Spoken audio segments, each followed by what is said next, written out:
All right, here we go. Hello, my name is Barbara Evans Fleischauer, and I am a delegate from the 51st District, which is all within Mon County. And I am here with Cory Chase. Both of us are running for the House of Delegates, and we are sitting outside at Blackwater Falls.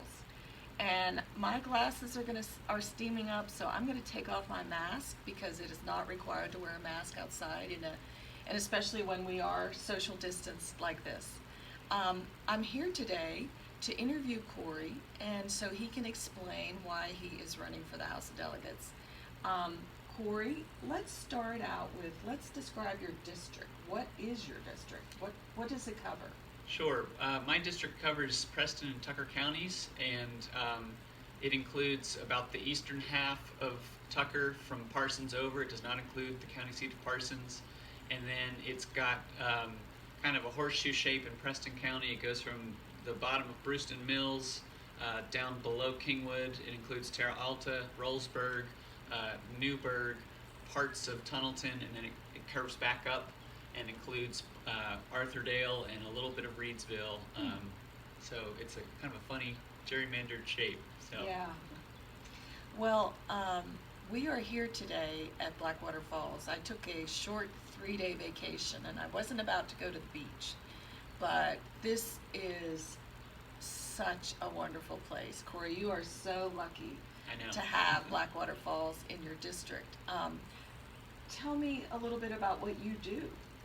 I'm actually a lifelong resident here in Tucker County. I grew up on a cattle farm, and my family had a small business called Whitegrass. It's a ski area, cross-country ski place. My mom has a restaurant, and I worked with my dad doing ski stuff and chimney sweeping for a long time. And then I got a massage therapy license in about 2002, and I've done massage therapy for 17 years, and since COVID, I've backed off of that. It's been a little nerve-wracking to want to be that close to people doing massage.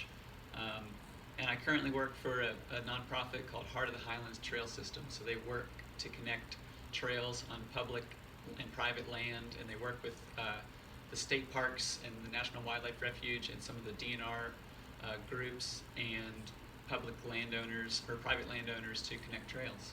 Oh, that sounds really cool. We are very proud in Mon County that our trail system just became a member of the National Trail System Hall of Fame. I saw that. And we are connecting up with some of these trails. That's what I understand, so that you can get, well, there's one called the P2P, which be from Parkersburg to Pittsburgh, and then I think we want to also connect up with the trail in Maryland. What's the name of that trail? The C&O, probably? Yeah, the C&O trail, and be able to get to DC.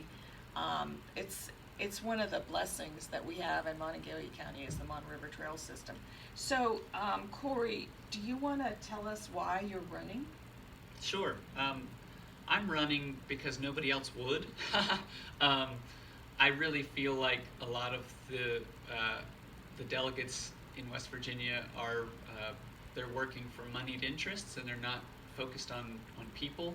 And I've got a big heart, and I've worked with people my whole life, and I really feel like I can do a better job than the delegate in there now.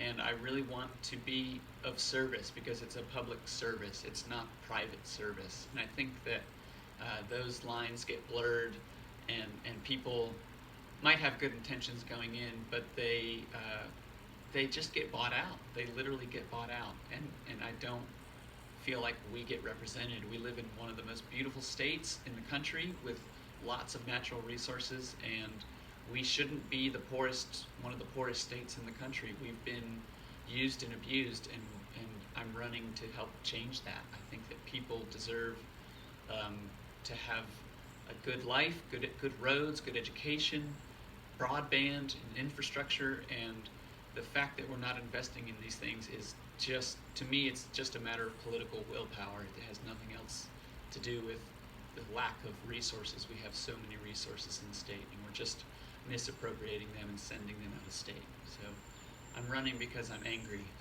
Yeah. And Well, I hope you don't include me in that group. I hope that Not at all. No. I hope that I can be. I mean, but I'm very frustrated right now. The legislature is controlled by Republicans, and they block a lot of things that would be people oriented, and maybe broadband is something about which there would be bipartisan agreement. It's hard to figure that one out, but I would like to be there to help figure that out, and figure out how we can get broadband in every county, not to mention telephone service. Sure, yeah. I mean, right. there are so many. I mean, I couldn't believe how much my phone was going in and out and into roaming here. Well, so what do you think are the most important issues in your district? And you talked about why you were running, and how did you arrive at what you think is important for your district? Have you done any door-to-door? Have you done, how do you figure out what people want? Yeah, I ran in 2018 and I canvassed a lot because you could canvass then. And I talked to people all over the district, and it's kind of the tale of two counties in a lot of ways, because in Tucker we have a booming tourism industry. Some of these small towns that used to be boarded up and kind of ghost towny have blossomed into having small businesses and young people coming here and people investing and fixing buildings, and that's kind of my hope for all of the state. But Preston County, I think, has a diamond in the rough with the Cheat River and the trails and tourism, and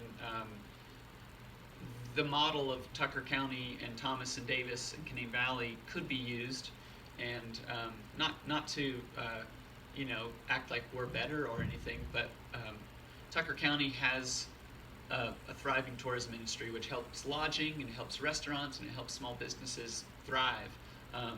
So Preston County has, I think, the most road miles of any county in the state. So they have a lot of roads, secondary and tertiary roads, that need a lot of work.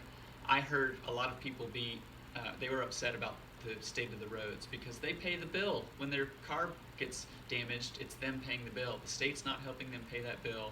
And so roads are a big issue in Preston County. They need to be fixed. We need to pay our state road workers more because they're going to oil and gas. They're going to other jobs because they're going to the school district. They would get paid a lot more if they're a bus driver than if they work for the Department of Highways. And plus, they would have better hours. Yeah. You know, bus drivers work in the morning, work in the afternoon, school bus drivers. And not that they have a perfect situation, but you could see why people would be drawn to the gas industry, to the cities, to the counties. I noticed how good the roads were here right away, because our roads are terrible in Mon County. And do you have any idea why there's a difference between Preston and Mon? What could account for that? And Tucker? I mean, from what I understand, there's two different Division of Highways districts, and the resources that are allocated are spread out differently. I don't have all the answers. I'm not a genius or anything, but I will try to find the right answers and talk to the right people to understand it. But from what I understand, being that we have two state parks and not a lot of roads, we can manage and handle the repairs that are needed. Preston is another story. It's a big county and there's a lot of roads, and they're competing with Mon County, which has got more population. So from what I understand, it's a matter of allocating resources, and like I said, if we can pay workers more, they're understaffed. They don't have enough staff. So how can you get the work done when you only have 20 or so people that should be a 60-person crew? I mean, that to me is part of the problem, is that there's just not enough staff. Yeah, they used to be much, much bigger in Preston and also in Mon.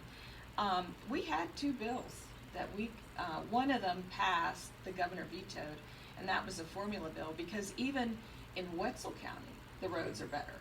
I mean, there's a real difference between that district and between our district, which covers Mon and Preston. So we've asked that highways gather a bunch of data and follow a formula and make it fairer. And that got support, but we also had a bill that would require that highways departments be given a mandatory raise of $2,000 a year for 3 years, and we calculate, or no, $3,000 a year for 3 years, that would be competitive if we did that, and that was not put on the agenda. So I agree with you. We need a change. I'd like to stay there, but we need a change.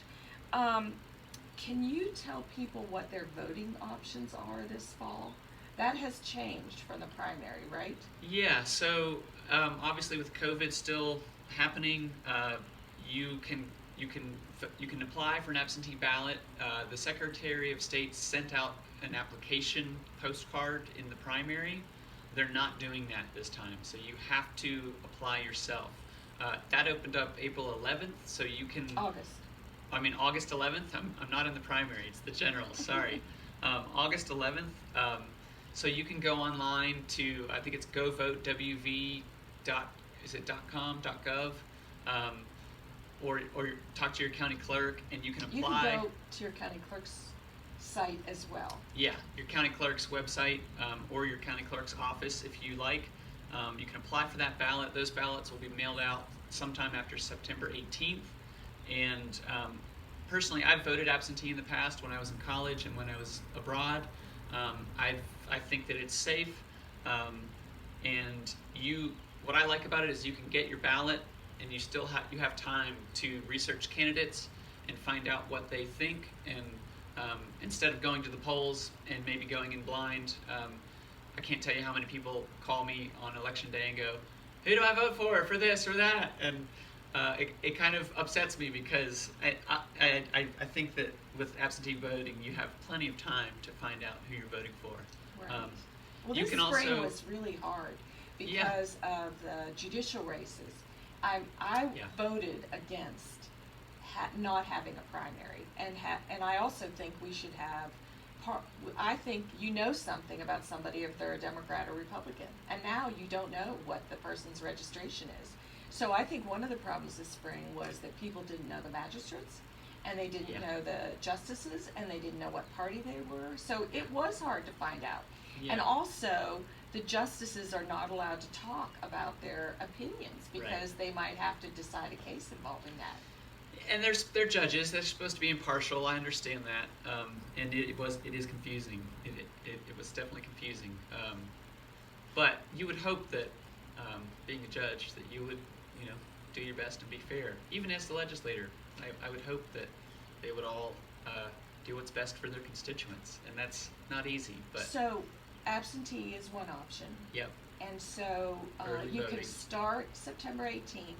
And then you have to get your ballot in by when?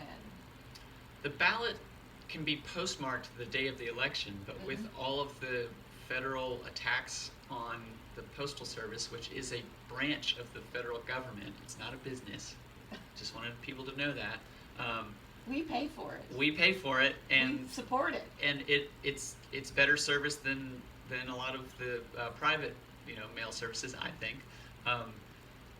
I recommend getting it in before, as soon as possible. Well, I wouldn't say as soon as possible, but I would say at least 2 weeks before the election or something, just to make sure. But you can turn it, if you get it on September 18th or 19th or 20th, you can study, you can make your phone calls, because I make phone calls too, and then you can drop it off at the county clerk's office, or you could mail it in, either one, and you'd have plenty of time if you did it in September.